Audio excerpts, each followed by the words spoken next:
ఈరోజు దేశంలో ఎక్కడ చూసినా 2 lane 4 lane 6 lane 12 lane roads పోతున్నాయి. ప్రపంచంలోనే అతిపెద్ద రోడ్డు వ్యవస్థ ఉండే దేశం సెకండ్ దేశం భారతదేశం. దీనికి మనస్ఫూర్తిగా కేంద్రాన్ని అభినందిస్తున్న అధ్యక్ష. ఒక పాలసీ ఏ విధంగా ట్రాన్స్ఫార్మ్ చేస్తుందో ఇది ఒక ఎగ్జాంపుల్ మాత్రం అధ్యక్ష. నేను అందరినీ కోరేదేనంటే మనం అందరం ఆలోచించేది ఈ సభ ద్వారా బిలినియర్స్ తయారు చేయడమే కాదు, కామన్ మ్యాన్ ఆదుకోవడం కూడా అవసరం. సంపద కొంతమంది దగ్గరనే పరిమితం అవడం కరెక్ట్ కాదు. కానీ అట్లని చెప్పి వాళ్ళని కంట్రోల్ చేస్తే అసలు సంపదే సృష్టించలేము. ఓసారి వెంకయ్యనాయుడు గారు చెప్పేవారు మీటింగుల్లో కూడా, ఆయన ఒకటే అన్నాడు, పంచమని అంటారు ఈ కమ్యూనిస్టులు, అసలు పంచే ఉంటే కదా పంచడానికి అనేవాడు. అంటే జోవియల్గా, అంటే సంపద లేకపోతే ఏం పంచుతాం అధ్యక్ష? పేదరికాన్ని పంచుతాం. అయితే ఈరోజు మనం ఆలోచించాల్సిన దేశాలు కూడా చూసాం. కొన్ని దేశాలు ఆర్థిక అసమానతలు తగ్గించే విధంగా మెరుగైన జీవన ప్రమాణాలు ఇవ్వడానికి పనిచేశారు. అలాంటి వ్యవస్థకు భారతదేశం స్థావరం కావాలని మనస్ఫూర్తిగా అభినందిస్తున్నా. ఇది ఒక పాలసీ. P4 ద్వారా అవసరమైతే గవర్నమెంట్ కూడా అనునిత్యం అలాంటి వారిని సపోర్ట్ చేయడం కోసం ఈరోజు పేదరికం జీరో పావర్టీ పెట్టాం. జీరో పావర్టీ ప్రకారం వాళ్ళందరినీ ఆదుకునే బాధ్యత తీసుకుంటాం. ఒక్కోసారి దేశానికి ఉండే ఎమ్మెల్యేలు అందరం కూడా పుట్టినప్పుడు అందరం పేదవాళ్ళగానే పుట్టాం, మామూలు కుటుంబాలనే పుట్టాం. నేను కూడా ఒక ఎగ్జాంపుల్. చిన్నప్పుడు 6వ తరగతికి 6 కిలోమీటర్లు నడిచిపోయి భోజనం తీసుకొని సాయంత్రం ఇంటికి వచ్చి మళ్ళీ తెల్లవారితో వెళ్ళేవాళ్ళం. అక్కడి నుంచి పైకి వచ్చిన వాళ్ళమే. కానీ మనకు అవకాశాలు వచ్చాయి. ఓన్లీ 1% 2% వచ్చాం. ఇంకా మనతో పుట్టిన వాళ్ళు అక్కడే ఉండే పరిస్థితికి వస్తున్నారు. వాళ్ళని ఆదుకునే బాధ్యత తీసుకోవాల్సిన అవసరం ఉంది. మనందరం అనుకోని కానీ సిన్సియర్గా పనిచేస్తే P4 భారతదేశానికే ఒక ఆదర్శంగా ఒక మోడల్గా తయారవుతుందని మరొకసారి మీ అందరికీ విజ్ఞప్తి చేస్తున్నా. ఇది చేయాల్సిన అవసరం ఉంది, చేస్తాం కూడా. రెండవ దిశ, ఈరోజు ఇంకొక పక్కన ఆలోచిస్తే ఈ సూపర్ 6 ఇవన్నీ చేసిన తర్వాత ఎడ్యుకేషన్ మీద ఎక్కువ శ్రద్ధ పెట్టాం. ఎడ్యుకేషన్ మీద శ్రద్ధ పెట్టి మెగా PTM పెట్టాం, ముస్తాబు కార్యక్రమం తీసుకొచ్చాం, పిల్లల్లో చైతన్యం తీసుకొస్తున్నాం. ఇటీవల టెక్నాలజీ మనం ఇక్కడ క్వాంటమ్ వాల్యూ పెట్టి దానికి ఆల్గరిథమ్స్ రాయడానికి కోర్సెస్ పెడితే 60,000 మంది 2 రోజుల్లో ఆన్లైన్లో జాయిన్ అయ్యారు అధ్యక్ష.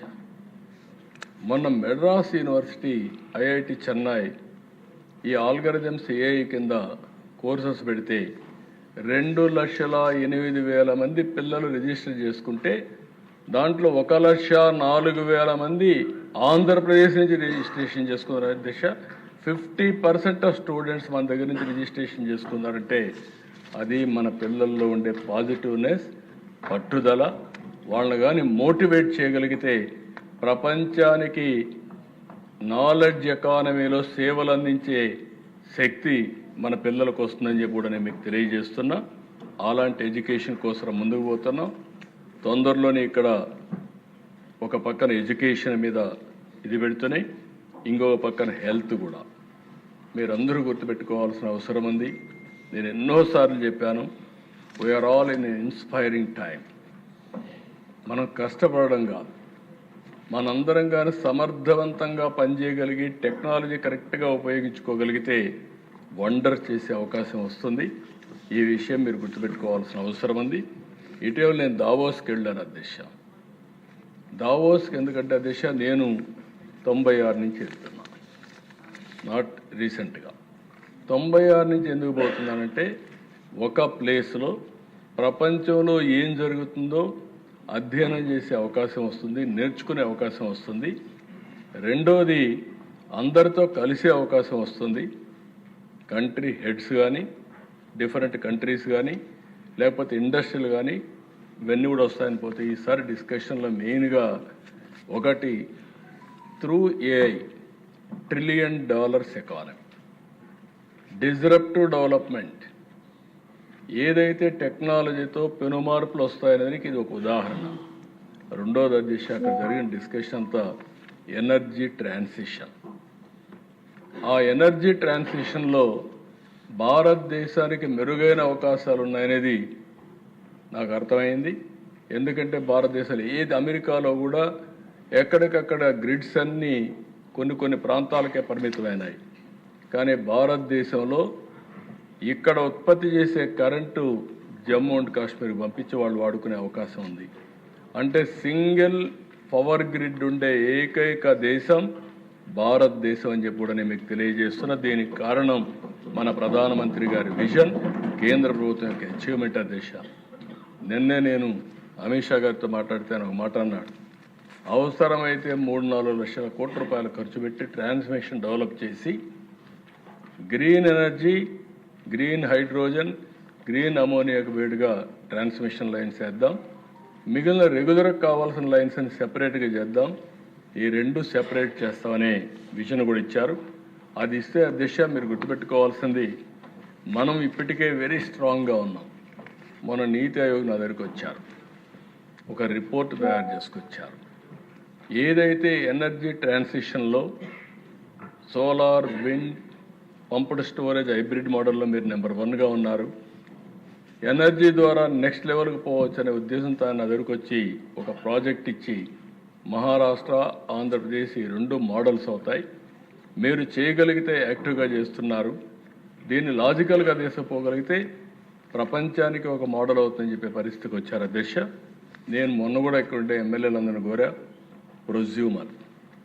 ప్రొడ్యూసర్ కమ్ కన్జ్యూమర్, నేనే నా ఇంటి మీద కరెంటు తయారు చేసుకుంటాను, అవసరం నేను వాడుకుంటాను, మిగిలితే గ్రిడ్కి ఇస్తా, స్వాపింగ్ తిరిగి నాకు కావాలంటే నేను తీసుకుంటాను, మంత్లీ బిల్లో అడ్జస్ట్ చేసుకుంటాం, ఒకవేళ సర్ప్లస్ ఉంటే మీకు డబ్బులు తిరిగి పే చేస్తాం, మీరు ఎక్కువ వాడుకుంటే మీరు డిపార్ట్మెంట్కి కడతారు. అదే మరిగా అన్ని సబ్స్టేషన్లు అక్కడనే పవర్ జనరేట్ చేసి అవసరమైతే అక్కడ కూడా స్టోరేజ్ పెట్టి ఏ సబ్స్టేషన్ ఆ సబ్స్టేషన్కి సర్ప్లస్ చేసే కార్యక్రమాన్ని కూడా ఆలోచిస్తున్నాం.